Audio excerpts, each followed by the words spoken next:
Hello dear students, स्वागत है आप सभी का हमारे यूट्यूब चैनल ARE पाठशाला में। Please subscribe my channel and press the bell icon. Thank you. चलिए फ्रेंड्स, शुरू करते हैं। आज की क्लास में हम जानेंगे संख्या पद्धति पर आधारित सूत्र एवं उनके उदाहरण। संख्या पद्धति पर आधारित कुछ महत्वपूर्ण प्रश्न होते हैं, उन्हें सॉल्व करना होता है। अक्सर एग्जाम में पूछे जाते हैं, आखिर किस तरह से उन्हें सॉल्व करेंगे। तो उनके कुछ फार्मूलाज होते हैं, छोटे से कुछ ट्रिक्स होती हैं और उन पे बेस्ड प्रॉब्लम्स हम आपको बताएंगे कि आखिर किस तरह से सॉल्व करेंगे। मान लीजिए कोई प्रश्न दिया गया हमारा, उसमें दो संख्याओं का योग दिया गया है और उन्हीं दो संख्याओं का अंतर दिया गया है। तब हम उन संख्याओं को कैसे ज्ञात करेंगे, या कहा गया है कि किन्हीं दो संख्याओं का योग इतना है व उनका अंतर इतना दिया गया है। तब बड़ी संख्या बताइए या छोटी संख्या बताइए। तब हमारा फॉर्मूला होगा योग प्लस अंतर अपॉन 2, ये आ जाएगी हमारी बड़ी संख्या। एंड छोटी संख्या जब फाइंड आउट करेंगे, योग माइनस अंतर अपॉन 2, ये हमारी आ जाएगी छोटी संख्या। चलिए, जैसे हमारी ये बुक दी गई है, ये बुक हम आपको दिखा दें। ये है हमारी प्राथमिक अंकगणित, लुसेंट पब्लिकेशन की है। NCERT पैटर्न इसका है। आप चाहे तो इसे खरीद सकते हैं, बहुत सिंपल सा प्राइस है इसका, 110 रुपए की आ जाएगी। ये बुक बहुत इंपॉर्टेंट है, अच्छी भी है एग्जाम के लिए, जो सीटेट या TET वगैरह के लिए। इससे सारी प्रॉब्लम्स मिल जाती हैं। तो संख्या पद्धति से रिलेटेड हम आपको ये क्वेश्चन बताने जा रहे हैं। क्वेश्चन नंबर 15 ध्यान से देखिएगा। दो संख्याओं का जोड़ 340 तथा अंतर 70 है, तो संख्याओं को ज्ञात कीजिए। ठीक है, जोड़ मतलब योग। अब देखिए योग कितना दिया गया है, योग दिया गया है 340 और अंतर कितना है, अंतर दिया गया है हमारा 70। ओके, अब संख्याओं को बताना है, तो सिंपल सी बात बता दीजिए, बड़ी संख्या हमारी कितनी आ जाएगी, बड़ी या छोटी जो भी आए, 340 प्लस 70 अपॉन 2 कर दीजिए। इसे ऐड कीजिए, हमारा आएगा 410 अपॉन 2, डिवीजन कर दीजिए, 205 आ गई। ठीक है, अब छोटी निकाल लीजिए। छोटी संख्या में क्या करेंगे, दोनों को घटाइए, इन्हें घटाएंगे, हमारा कितना आएगा 200। ये जाएगा, हमारा कितना बचेगा 70। इन दोनों को हमने घटा दिया, योग माइनस अंतर अपॉन 2, भाग लगा दीजिए। ये संख्याएं हमारी आ गई। एक संख्या आई 205, दूसरी आ गई 135, इस तरह से। अगला फॉर्मूला हमारा होता है प्रथम n प्राकृतिक संख्याओं का योगफल। प्रथम n प्राकृतिक संख्याएं क्या होती हैं, जैसे 1 2 3 4 5 प्राकृतिक संख्या कहां से स्टार्ट होंगी, 1 से स्टार्ट होती है। प्रथम की बात कर रहा है, मतलब स्टार्टिंग से अगर पूछा गया है 1 से, जैसे प्रथम 10 प्राकृतिक संख्याओं का योग बताइए। प्रथम 10 मीन्स तो n इक्वल कितना हो गया 10। हमें प्रथम 10 प्राकृतिक संख्याओं का योग बताना है, तो यहाँ पे n हमारा 10 हो गया, तो योग आएगा, ये सारों ने पुटअप कर दीजिए, 10 plus 1 upon 2, it mean 10 into 11 upon 2, cut कर दीजिए यहाँ पे, तो आ जाएगा 55। तो प्रथम 10 प्राकृतिक संख्याओं का योग क्या आ गया 55। ऐसे ही प्रथम n प्राकृतिक संख्याओं के वर्गों का योग। ठीक है, वर्गों का योग जैसे 1 square plus 2 square plus 3 square plus 4 square plus 5 square, इस तरह से दी गई हो। ठीक है, चलिए हम देख लेते हैं एग्जाम्पल के तौर पे। प्रथम 5 संख्याओं के मीन्स प्रथम 5 प्राकृतिक संख्याओं के वर्गों का योग बताइए। तो किस तरह सॉल्व करेंगे, संख्या हमारी कितनी है 5, मीन्स यहाँ कितना हो गया n इक्वल टू 5। इस फॉर्मूले पुटअप कर दीजिए, तो योग हमारा आ जाएगा 5 plus 1 into 2 into 5 plus 1 upon 6। Solve करेंगे, 5 इंटू 5 प्लस 1 हो गया 6 इंटू 2 5 जा 10 और 1 11 अपॉन 6, 6 कैंसिल हो गया, 11 5 जा 55। तो प्रथम 5 प्राकृतिक संख्याओं के वर्गों का योग कितना आ गया हमारा 55। इसी तरह से 5 हो सकती है, 10 हो सकती है, 20 हो सकती है, जो भी है फाइंड आउट कर सकते हैं। अब हमारा आता है प्रथम n प्राकृतिक संख्याओं के घनों का योग। जब घनों का योग निकालेंगे तो जो हमारा प्रथम प्राकृतिक संख्याओं n प्राकृतिक संख्याओं का योग है उसी को हम होल स्क्वायर कर देंगे, n+1/2 का होल स्क्वायर। चलिए हम देखते हैं एग्जाम्पल के तौर पे, प्रथम 5 प्राकृतिक संख्याओं के घनों का योग बताइए। तो n = 5 हो गया हमारा, तो घनों का योग हमारा आएगा, मीन्स यहाँ पुट कीजिए वैल्यू, तो 5 + 1/2 का इसका होल स्क्वायर हो जाएगा। तो 5 इंटू ये कितना हो गया 6/2 का होल स्क्वायर, ये कैंसिल हो गया, 5 3 का कितना हुआ 15। अब 15 का स्क्वायर कितना होता है 225। इस तरह से हमारा आ जाएगा प्रथम 5 प्राकृतिक संख्याओं के घनों का योग। अगला हमारा है प्रथम n पूर्ण संख्याओं का योगफल। पूर्ण संख्या हमारी कहां से शुरू होती है, मीन्स होल नंबर कहां से शुरू होंगे, 0 से शुरू होते हैं, 0 1 2 3 4 5 इस तरह से। अगर कहा जाए प्रथम 10 पूर्ण संख्याओं का योगफल बताइए, कौन सी पूर्ण संख्याओं का, प्रथम 10 पूर्ण संख्याओं का योगफल।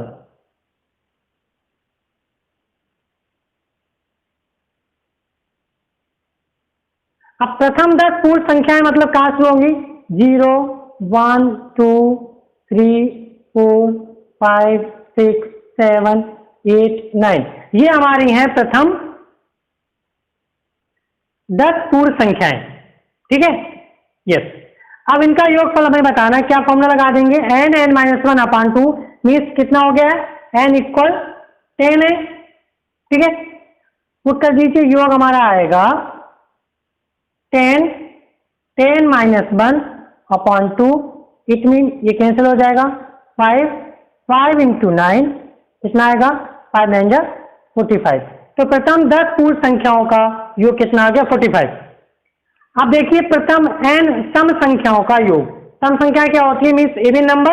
इवन नंबर हमारे वो होते हैं जो 2 से डिविजिबल हो जाए, ऐसी संख्याएं जिनमें 2 से पूरा पूरा भाग लग जाए वो सभी सम संख्याएं होती हैं।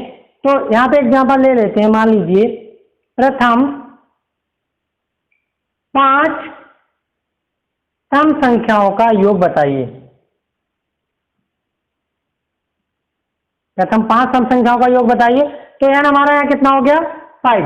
सम संख्याओं का फॉर्मूला क्या है, तो योग इक्वल n+1, ये यहाँ पुटअप कर देंगे, तो 5 इंटू 5 + 1 इट मीन 5 इंटू 6 कितना आ गया 30 आ गया।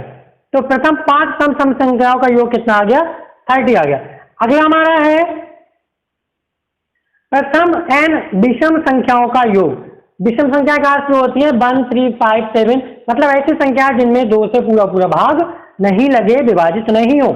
तो यहां ले लेते हैं प्रथम, मान लीजिए 12 विषम संख्याओं का योग बताइए।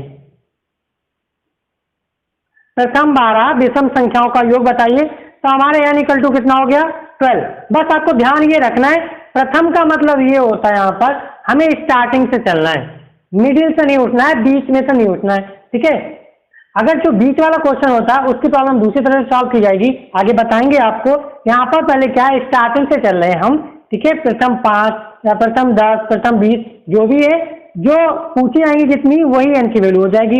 यहाँ पे प्रथम 12 पूछी गई है तो n की वैल्यू 12 हो गई। तो योग क्या होता है, विषम संख्या का formula n², it mean 12 square. 12 का स्क्वायर कितना होगा, 12 इंटू 12 इट मीन 144। ठीक है, ये हमारा हो गया इस तरह से। अगला हमारा है डिवीजन एल्गोरिथम। डिवीजन एल्गोरिथम क्या होती है, भाज्य बराबर भाजक गुणे भागफल प्लस शेषफल। ठीक है, मीन्स इंग्लिश में कहा जाए तो dividend equal divisor into quotient plus remainder. Okay, अब क्या होता है, बहुत से बच्चों को ये चीज नहीं आती है। आई होप जो अच्छे बच्चे हैं, पढ़ने वाले होशियार हैं, अच्छी बात है आती है उनको, लेकिन बहुत से बच्चे होते हैं जो स्टार्टिंग से तैयारी करते हैं कंपटीशन की, तो उन्हें हो सकता नहीं आती हो। चलिए कोई बात नहीं, उस बात की टॉपिक नहीं है हमारा। ये हमारा है डिवीजन एल्गोरिथम। जो हमारा बीच में रहता है वो भाज्य है, जिससे हम भाग देते हैं वो भाजक होता है।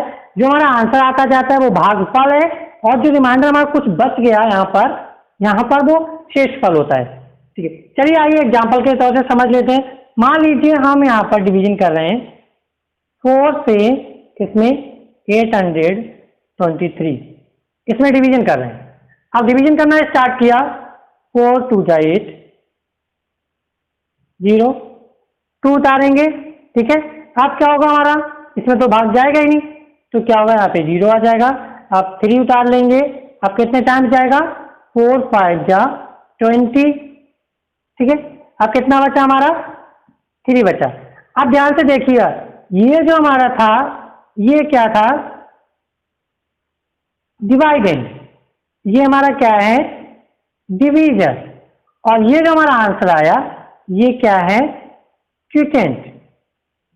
ठीक है, और 3 जो आया हमारा वो क्या है, रिमाइंडर। अब इसकी जांच कैसे करेंगे कि हमारा सही लगा या नहीं। जांच करने के लिए जो डिवीजन एल्गोरिथम दी गई है उसे पुटअप करके देख लीजिए। डिवीजन एंड क्विटेंट का मल्टीप्लाई कीजिए, इट मीन्स 205 इंटू 4 कीजिए, प्लस जो रिमाइंडर है उसे ऐड कर दीजिए। ठीक है, चलिए मल्टीप्लाई कीजिए, 4 5 जा 20, बिकॉज 0 था पूरा आ जाएगा, 4 2 जा 8 प्लस 3, इसे ऐड किया हमने, कितना आ गया, 823। जो हमारा क्या है बीच में, डिवाइडेंड। ठीक है, डिवाइडेंड हमारा आ गया, इट मीन्स हमारा डिवीजन बिल्कुल सही है। इस तरह से चेक होती है हमारे डिवीजन एल्गोरिथम द्वारा कोई भी डिवीजन हमने सही किया है या नहीं। ये तो हो गया हमारा न्यूमेरिकल डिवीजन।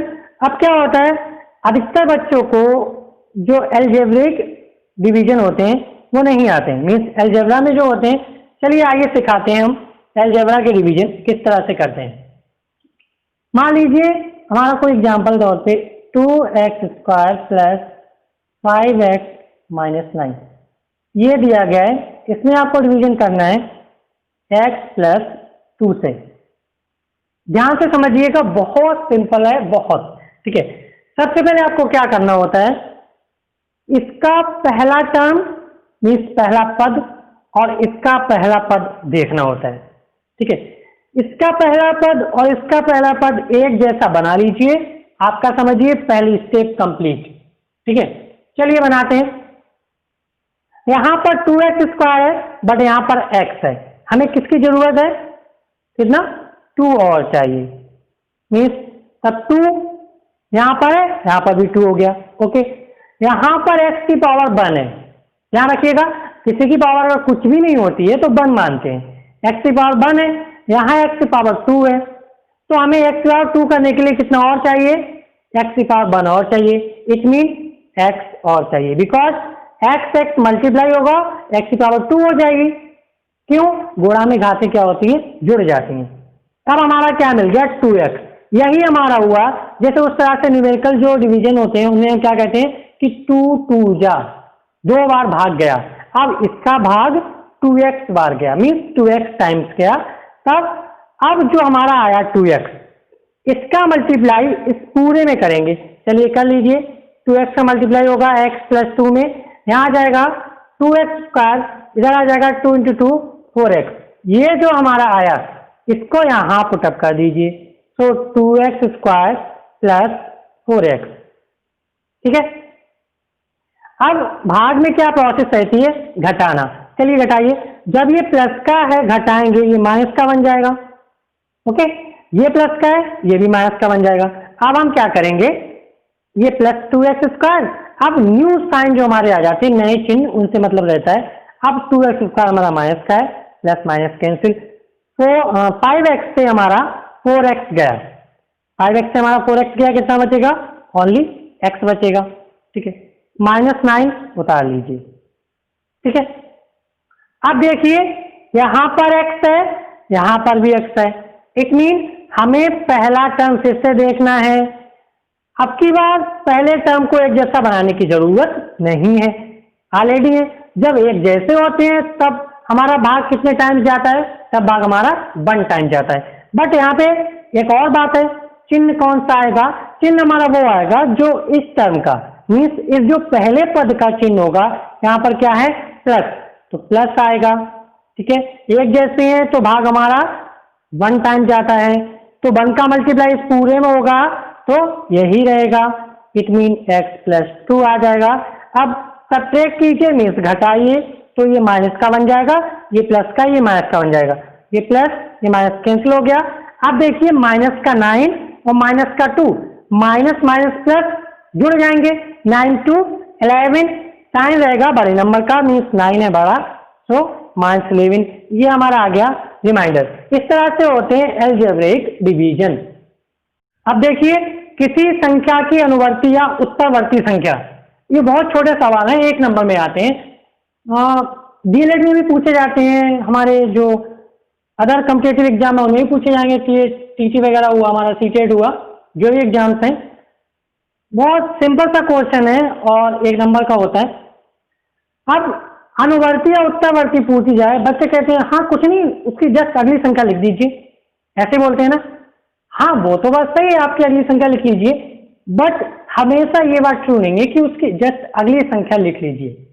अब चलिए बताइए, हमने पूछा -44, -44 की उत्तरवर्ती बताइए, तो क्या इसकी जस्ट अगली लिखेंगे -45?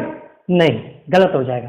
ठीक है, इसीलिए आपको नियम के अकॉर्डिंग याद रखना है, किसी भी संख्या की अनुवर्ती या उत्तरवर्ती संख्या कैसे निकालते हैं, मीन्स इंग्लिश में बोले सक्सेसर नंबर, उस संख्या में 1 को ऐड कर दीजिए। दी गई संख्या जो जिसका उत्तरवर्ती या अनुवर्ती पूछा गया हो, उसमें 1 ऐड कर दीजिए। जैसे एग्जांपल देखिए, हमें बतानी है 245 की सक्सेसर, तो हमारा आ जाएगा 245 + 1, इट मीन 246। अब यहीं पे अगर आ जाए -29 की सक्सेसर बताइए, अनुवर्ती या उत्तरवर्ती बताइए, तब हम क्या करेंगे? -29 + 1 इक्वल, अब यहाँ पे देखिए प्लस माइनस माइनस घटेगा, 29 से बन गया 28। ओके, यहाँ बड़ा नंबर 29 है, साइन क्या है इसका? माइनस। तब हमारी -29 की जो उत्तरवर्ती है, मीन सक्सेसर नंबर है, वो -28 आएगा।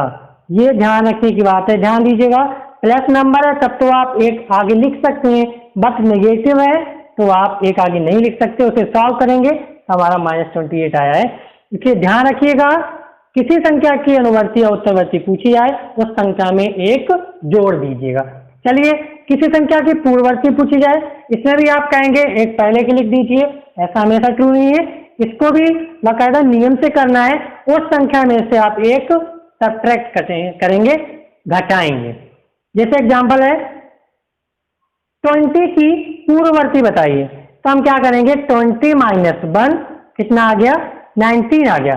अब हम कह रहे हैं -200 की पूर्ववर्ती बताइए, तो -200 की पूर्ववर्ती बताने के लिए आपको क्या करना पड़ेगा? -200 - 1, क्योंकि पूर्ववर्ती में क्या करते हैं? माइनस करते हैं, तो हमारा हो जाएगा माइनस माइनस प्लस जुड़ेगा, तो हमारा हो गया 201, बड़ा नंबर 200 है, साइन रहेगा माइनस, तो -200 की पूर्ववर्ती हो गई -201। अब ये छोटा सा क्वेश्चन है, किसी भी पहाड़े का योग कहां तक? 10 टाइम्स तक। जैसे 3 × 1 = 3 और 3 × 10 = 30, सिर्फ यहां तक कोई भी अनवा पहाड़ा है, मान लीजिए कोई भी है, 10 का, 20 का, 5 का, 2 का, 1000 का, 5000 का, ठीक है, तो उसका योग कैसे निकालेंगे? कहां से लेके 1 टाइम से लेके 10 टाइम्स तक केवल बात हो रही है, ठीक है। तब क्या करेंगे? उस पहाड़े में आप क्या कर देंगे? 55 से मल्टीप्लाई कर देंगे। चलिए करके दिखाते हैं। जैसे हमने कहा 9 के पहाड़े का योग बताइए, कहां तक? पहले ही बताया दे रहे हैं, 9 × 1 = 9, 1 टाइम्स से 9 × 10 = 90, 10 टाइम्स तक, तो कितना होगा? 9 × 55, मल्टीप्लाई करेंगे, ये हमारा आ गया। 495। ये हमारा हो जाएगा 9 के पहाड़े का योग।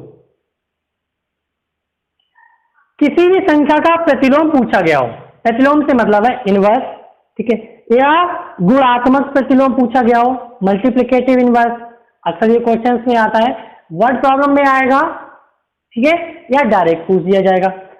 तब उसको किस तरह से लगाएंगे, 1 बटे संख्या कर देंगे, मीन्स उस संख्या को 1/, में लिख देंगे। जैसे एग्जांपल लीजिए, 4/5 का मल्टीप्लिकेटिव इनवर्स बताइए, तो क्या हो जाएगा 1/4/5।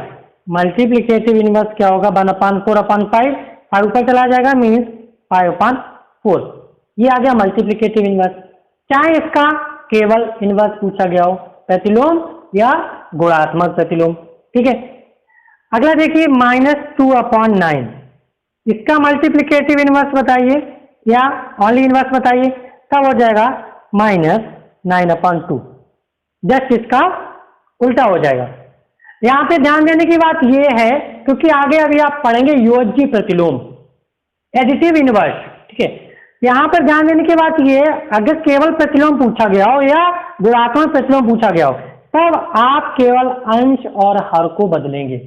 अंश कन्वर्ट हो जाएगा हर में, हर चला जाएगा अंश में, ठीक है। चिन्ह पर कोई असर नहीं पड़ेगा, प्लस का है तो प्लस का ही रहेगा, माइनस का है तो माइनस का रहेगा, ठीक है। बट योज्य प्रतिलोम में ये नियम बदल जाता है। जैसा बताया योज्य प्रतिलोम में वो नियम बदल जाएगा।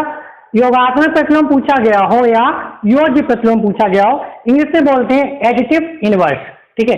जैसे मान लीजिए एग्जांपल के तौर पे, एग्जांपल हमने लिया -5 का एडिटिव इनवर्स बताइए, ठीक है, तो हमारा क्या होगा 5, ठीक है। यहां पे क्या करना है, पलटना नहीं है, ठीक है। क्या लिखा हुआ है, किसी भी संख्या का योगात्मक प्रतिलोम या योज्य प्रतिलोम पूछा गया हो, मीन्स एडिटिव इनवर्स, तो विपरीत चिन्ह आपको उसका जस्ट विपरीत चिन्ह लगा देना है और वो संख्या उतार देनी है सिर्फ। तो -5 का एडिटिव इनवर्स हो गया हमारा, माइनस का विपरीत चिन्ह +5 हो गया। अब जैसे 5/4 का एडिटिव इनवर्स क्या होगा, ये प्लस की है, यस, माइनस हो गया 5/4, ये हो गया इसका योज्य प्रतिलोम, ठीक है। 5/4 का योज्य प्रतिलोम -5/4। अब तो समझ गए ना, आपको संख्या इसमें बदलनी नहीं है, अंश का हर का हर नहीं करना है, केवल प्लस का है तो माइनस, माइनस है तो प्लस, ये हो जाएगा हमारा योगात्मक प्रतिलोम या योज्य प्रतिलोम। अब पूछा जाता है किसी संख्या का निरपेक्ष मान या परम मान, मीन्स एब्सोल्यूट वैल्यू क्या होती है। एब्सोल्यूट वैल्यू देख लीजिएगा, ये इस तरह से कोई भी संख्या लिखी गई है, उसका एब्सोल्यूट वैल्यू निकालनी है, तो आप उस संख्या को उसके बिना चिन्ह के लिख दीजिए। प्लस का है तब तो प्लस की रहेगी, माइनस की है तो बिना चिन्ह के उसे लिख दीजिए, मीन्स माइनस नहीं आएगा। जैसे 2 की एब्सोल्यूट वैल्यू इस तरह से 2 रहेगी, -2 की एब्सोल्यूट वैल्यू क्या रहेगी 2। अब तो समझ गए ना, यस, पॉजिटिव नंबर की एब्सोल्यूट वैल्यू पॉजिटिव ही रहनी है और नेगेटिव नंबर की एब्सोल्यूट वैल्यू भी पॉजिटिव रहनी है। अब आते हैं स्थानीय मान की तरफ। स्थानीय मान और अंकित मान means place value and face value. जैसे एग्जांपल ले लिया हमने 2 4 6 3, इसमें स्थानीय मान बताना है। अगर सभी का देखते हैं तो चलिए देखते हैं, यहाँ पे 3 क्योंकि यूनिट प्लेस है 1, 3 × 1 3 रहेगा। ये टेंस प्लेस है, टेंस प्लेस में 1 0 होता है, 60 हो गया। ये 100 प्लेस पे है तो 400 हो गया। ये 1000 प्लेस पे है तो 2000 हो गया। हमारी जो प्लेस वैल्यू निकलती है, प्लेस वैल्यू किसी अंक का वह मान होता है जो वह उस स्थान पर मौजूद होता है। कौन से, इकाई पर, दहाई, सैकड़ा, हजार, इस तरह से किसी भी स्थान पर जो मौजूद होगा वो अंक, वही उसकी प्लेस वैल्यू हो जाएगी, स्थानीय मान हो जाएगा। एग्जाम में क्या होता है, इस तरह से नहीं पूछते हैं। कैसे पूछते हैं, चलिए बता देते हैं आपको, ये तो बहुत सिंपल हो जाएगा ना। एग्जाम में मान लीजिए कि एग्जाम्पल दिया गया है, ठीक है, और कहा गया कि इसमें दोनों 5 के स्थानीय मानों का अंतर बताइए। ऑप्शन दे दिए गए, या इसमें दोनों 5 के स्थानीय मानों का योग बताइए, दे दिया गया। तो यहाँ पर पहले 5 का स्थानीय मान कितना होगा, 50 होगा। इकाई दहाई, दहाई के स्थान पे 1 0, इकाई दहाई सैकड़ा हजार 10,000, ठीक है। ये कितना होगा, 10,000 के पेज पे इसमें कितने जीरो हो गए, ये, ठीक है। अब चाहे इन दोनों का अंतर पूछ सकता है वो, चाहे योग पूछ सकता है। इस तरह से टीटी वगैरह या सीटेट में आते हैं, इतना सिंपल नहीं आता, ठीक है, इसलिए बेस जाते हैं। अब बात आती है अंकित मान की, मीन्स फेस वैल्यू की। अंकित मान हमारा किसी भी संख्या का वही संख्या होता है, जैसे कि फेस, ये संख्या को अगर आप आईने में दिखाएंगे, ठीक है, जो हमारा आईना होता है, फेस वैल्यू से समझ लीजिए भाई। तो हमारा 4 को अगर आईना आप दिखाएंगे तो 4 ही रहेगा ना, 400 तो नहीं हो जाएगा, ठीक है। अगर प्लेस वैल्यू की बात आएगी तब हमारा 400 हो जाएगा।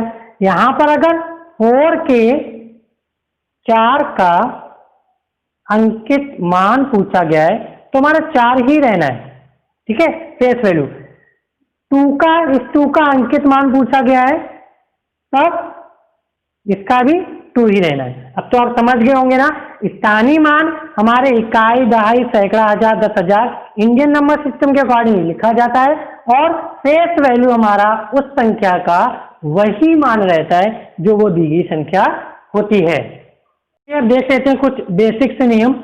योग का साहचर्य नियम, एसोसिएटिव लॉ, ठीक है। मीन्स एग्जाम्पल के तौर पे समझते हैं एसोसिएटिव लॉ को। जैसे हमें जोड़ना है 2 + 4 + 5, इसमें क्या करेंगे, या तो आप लास्ट वाले 2 को जोड़ लीजिए, हमारा आएगा 2 + ये आएगा 9, 11 आ गया, या 2 + 4 + 5 पहले वाले 2 को जोड़ लीजिए, 6 + 5, इट मीन हमारा कितना आया, 11। कहने का मतलब ये है, अगर किन्हीं 3 संख्याओं को आप जोड़ रहे हैं तो लास्ट वाली 2 संख्याओं को जोड़ लीजिए तब पहली में जोड़ दीजिए, या पहली 2 को जोड़िए तब लास्ट जोड़ें, तो हमारा आंसर क्या है, सेम आएगा। मीन्स योग का साहचर्य नियम जो सम है वो फॉलो करता है। गुणा का साहचर्य नियम इसी तरह से, जैसे 2 × 3 × 4 है, या तो आप लास्ट 2 का मल्टीप्लाई करके तब पहले में कर दीजिए, 2 × 4 3 = 12 मीन्स 12 2 = 24, ये आ गया।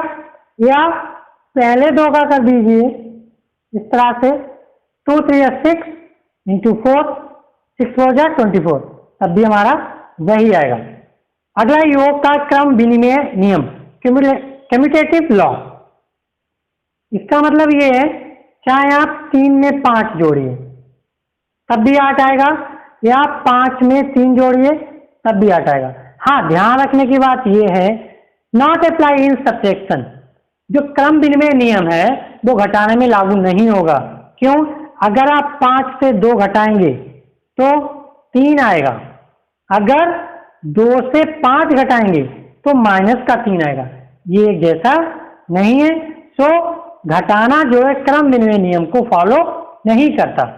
गुणा का क्रम विनिमय फॉलो करता है, जैसे 2 × 3 कीजिए तब भी हमारा 6 आना है, या 3 × 2 कीजिए तब भी हमारा 6 आना है।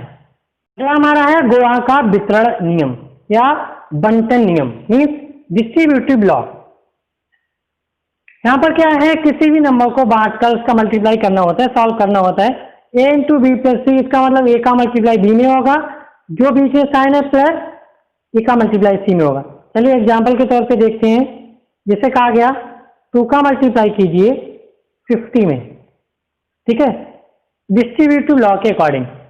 चलिए हम बांट लेते हैं 50 को, हमने बांट लिया मान लीजिए 40 + 10 में बांट लिया। कई तरीके से बांट सकता है, बट एग्जाम्पल के तौर पे ले लिया हमने। तब हम क्या करेंगे, अब 2 का मल्टीप्लाई 40 में करेंगे प्लस 2 का मल्टीप्लाई 10 में करेंगे। सो यहाँ पे हमारा हो गया 80 + 20, कितना आ गया हमारा 100। ये बाय डिस्ट्रीब्यूटिव लॉ हो गया, डायरेक्ट हमारा वही आएगा 52 × 100। चलिए ये हो गया। ये बहुत इंपॉर्टेंट है, अक्सर आ जाता है एक नंबर का ध्यान से देखिएगा। यदि कोई संख्या दी गई है, ओके, और पूछा गया है कि इस संख्या में कितने आधे हैं, ध्यान दीजिएगा, इस संख्या में कितने आधे हैं या कितने तिहाई हैं, चौथाई हैं, जो भी है, तब हम क्या करेंगे, उस संख्या में उतने से ही भाग लगा देंगे। चाहे आधा पूछा गया हो, कितने आधे हैं, ठीक है, या कितने तिहाई हैं, उस संख्या में हम उतने से ही भाग लगा देंगे। चलिए एग्जाम्पल देखते हैं। ये भी दिया गया एग्जाम्पल तुम्हारा जो लुसेंट की बुक है उसी में प्राथमिक गणित में है। मान लीजिए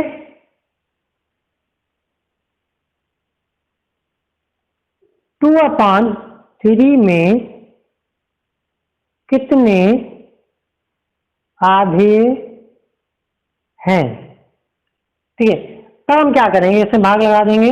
तो 2/3 डिवाइड बाई 1/2, आधे का मतलब 1/2, तिहाई का मतलब 1/3, चौथाई 1/4, इस तरह से जो पूछा जाए कितने आधे हैं। अभी यहाँ पूछ रहे हैं 2/3 में कितने आधे हैं, तो 2/3 डिवाइड बाई 1/2, सॉल्व कीजिए। 2/3 भाग को सॉल्व करते हैं, भाग की जगह पे गुणा आ जाएगा, ये जो क्या होते हैं पलट जाते हैं, तो 2/1, इट मीन 2 × 4/3 1 × 3। तो 2/3 में कितने आधे हैं, 4/3। अगर यही बात आ जाती तिहाई, कितने तिहाई है, तो हम क्या करते, 2/3 डिवाइड बाई 1/3, तिहाई से भाग कर देते। सो 2/3 मल्टीप्लाई 3/1, यानी ये पलट गया, 3 कैंसिल, आंसर आ गया हमारा 2। ओके, तो 2/3 में कितने तिहाई हो गए, 2।